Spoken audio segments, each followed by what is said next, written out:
Hey everybody and welcome back to my channel. Last week I shared this video which talks about reversal trading, in particular sharing a reversal trading strategy. Well, in this video I'm sharing with you what happens when reversal trading goes wrong. More often than not, you will find traders on YouTube sharing their trading strategies and they are picture perfect. They are textbook trades, and to be honest, that rarely happens in the live markets. And that's why in this video, I'm going to take you step by step through a losing trade that I had this week, trading reversals. I made some pretty big mistakes and I'm going to share everything with you. It's going to be brutal and it's going to be honest. And it's so important for you to see this in trading, to see that it's not all winners, it's not all home runs. And there is quite a harsh reality when it comes to trading. If you're new to my channel, welcome. My name is Emily and on Mindfully Trading, I share my journey growing and developing as a Forex trader, as well as some educational tips and strategies along the way. I've been trading for over 5 years now. I currently trade with the broker IC Markets, who are fantastic. And I also trade with the prop firm, the 5%ers. There's more information in this video, and later in this video you're watching, I will show you behind the scenes with the 5%ers. I'll look at my dashboard and my stats on how my $20,000 trading account is currently growing. As always, all of the resources I will be using is linked in the description below. Please remember to like and subscribe, and let's get straight into the content. Okay guys, so it has been a little bit of a rough week for me trading the live markets. I've been trading pound dollar, it's the currency pair that I focus on day trading, and I found it to be rather choppy this week. But alongside that, personally, I've had a really busy week. I've had family staying with me this week. And looking back, it probably would have made a lot of sense to just stay out of the markets because I didn't have the energy and the time that it really took to dedicate to trading. And I've suffered for that this week. But as you can see, this is the trade we're going to break down in the video. I'll share with you a recap on my account as a whole at the end of the video. But for now, let's focus on this trade recap, a losing trade taken on pound dollar. Now, I got into this on Wednesday, the 6th of August. I did hold it overnight, so it did take a little while for the trade to play out. And fortunately, I used a hard stop loss order. I risked 0.3% of my account for this trade. So it wasn't a huge loss. It worked out about $60 loss. On my live account with IC Markets, it was a little bit more. I lost 1%, which is what I risk per trade. But of course, this was taken in my prop firm trading account with the 5%ers, and I managed my risk a little bit differently in that account. First things first, before I got into this trade, I looked at Forex Factory at the beginning of the week for the news forecast to see if there was any upcoming major news releases and economic events. Now, when I got into this trade on the Wednesday, there wasn't anything major for the dollar, just this sort of minor news release here. And then the normal unemployment claims was due to be released on the Thursday. Well, I had every intention of being out of the trade by then. And the important thing to be aware of for this trade is I made some mistakes. It's a losing trade, and not all losing trades mean that you make mistakes, but in this instance, I did make some mistakes. I didn't follow my trading plan step by step, and it affected me. So if you watched my video last week, you should have the steps in your head that I use to trade a reversal strategy. Usually this begins on the daily time frame. I like to look at market structure. I like to identify any key daily levels. So that's what I did for this trade, but as I said before, I did make some mistakes. On the daily here, this is showing the previous daily chart candlesticks up until the Tuesday, the 6th of August. And as you can see, price has recently achieved, it broke this previous daily high here, made a new high. And since then, recent daily candlesticks have been coming down. So we've been making lower lows and lower highs, lower low and a lower high. And then we had a large candlestick here, made a little pullback and another low. So overall, although it may look like we're up on the daily, most recent price action has been coming down. Now what I did for the main reason for my reversal was I went from this previous pullback here and I used my Fibonacci retracement from the lows, dropped it at the highs, and I saw that we came into this area of interest here, this Fib OTE level. And I've just added an indicator here. These are the institutional price levels. They are mainly based at the whole and the half pound or dollar amount. And as you can see, we've also come to that here at the 127 level. Now, what I should have done in line with my solid trading plan, because reversals can be tricky, you need to wait for a really clear confirmation for a reversal because it can be really hard to predict a reversal. And I didn't do that here. That was one of the mistakes I made. Instead of waiting for a clear daily signal that price was reversing, such as a pin bar at one of these levels, something that shows that there is momentum coming into the long side, I decided to get long here on the Wednesday, even though the prior day's candlestick was quite a strong bearish candlestick down. Now that on itself was a big mistake, and I overlooked this because that's what happens sometimes with trading when you make mistakes. You don't see things that are obvious because sometimes you are acting from an emotional place or maybe even a rushed place. And that's why I am sharing this with you now, because hopefully you will learn from my mistakes to help you to avoid making them for yourself. So moving down to the 4-hourly time frame now with our top-down analysis, I'm going to add another indicator to the charts, and that is the daily high and low. So we can see the previous daily high, which is up here, and the previous daily low.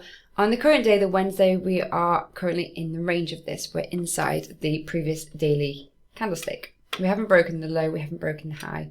At this point, we got a bullish candlestick close here for the 4-hourly, and it was at this point that I was interested in looking for a long. Now, this isn't a clear trade for a long. I'm looking at this now, obviously in real time with a more focused mindset, but I can see clearly that obviously price is coming down, it's swinging lower, and there's nothing obvious here. But this isn't recapping a perfect trade, this is recapping a pretty poor quality trade, and I saw this as an option to get in for a long. Now there are some reasons to justify that.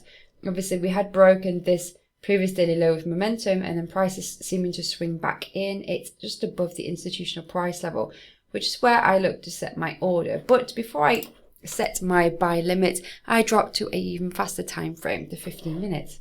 As you can see, price was very choppy. Although we were making a clear downtrend, we had a lot of pushes up. We had some V's where price made a solid move down and a quick move up, and overall just very choppy price action, which is harder to predict. Now if we just zoom in here, you can see the previous day on the Tuesday we did have this large drop down. It broke the previous daily high.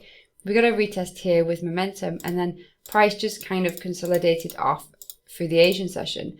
And then Wednesday intraday, we actually started to get this from the open. Price was swinging higher. So it made a low, but it broke the current daily open, the current daily high, and it started to swing higher, taking out these two highs here.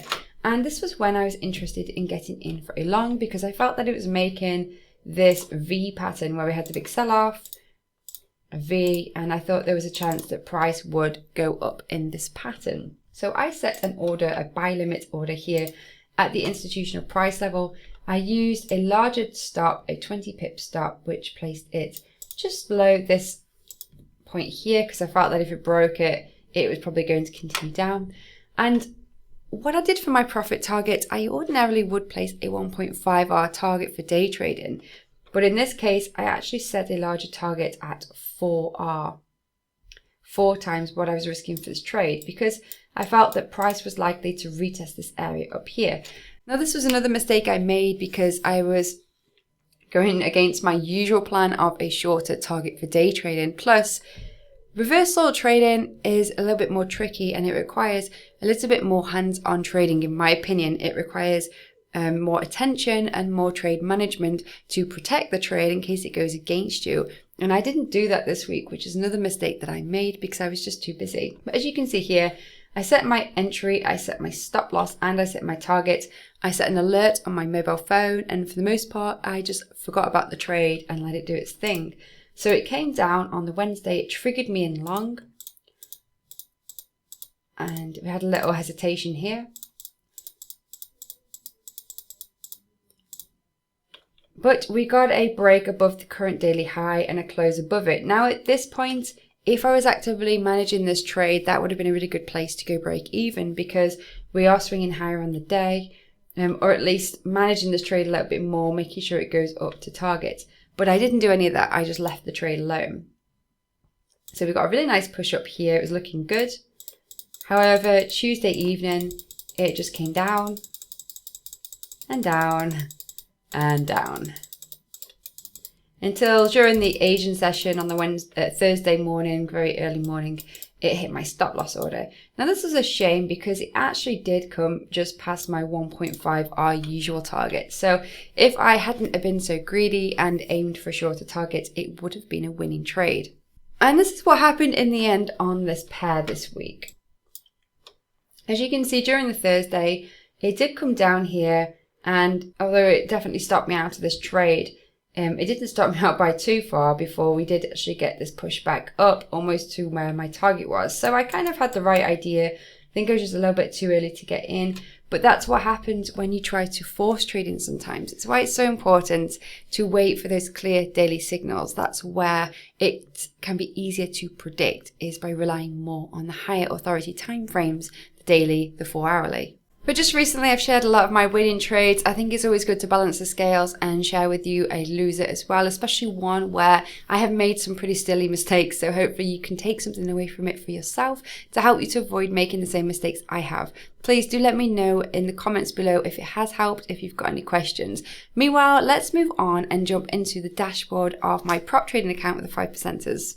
Just a quick recap if you've missed it. So I am currently enrolled in the Hypergrowth program with the 5%ers, and it's where I have started with a $20,000 account size. I have a target to hit, which is 10%, $2,000, and I have a max loss, a max drawdown of 6% on the account. So if I hit the max drawdown, I have lost the account, and if I hit the target, then I've passed and I can trade and withdraw profits from that account size. At the moment, I am still triggering away. I've been basically trading this account for most of the year, mainly because I've been taking it very slow and steady because I am a full-time mother as well. And I just do not trade as actively as I used to because I've got a very busy lifestyle. And so this trading account is more of a long-term investment idea for me to use. And it has been going really well. I am up in profit.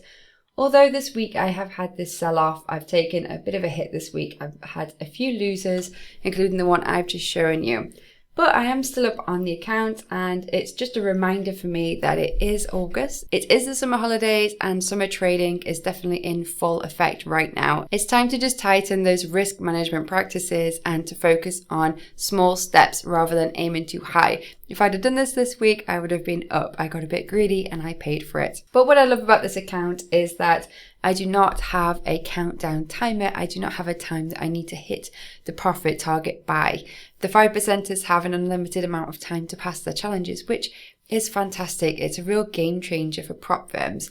It just takes the pressure and the stress away from trading, which is crucial. Although I am enrolled in the $20,000 account size, they do have other account size options. Some are cheaper and some are more expensive depending on your budget. So if you're thinking of having a go for yourself, if you are currently making money as a trader, if you're consistently profitable, if you're ready to take your trading to the next level, it might be a good idea for you. I've got a link below in the description where you can find out some more information. Meanwhile, if you've enjoyed the video, please let me know by smashing the like button. Don't forget to subscribe to the channel, and I'll catch you in my next video. Thanks for watching. Bye.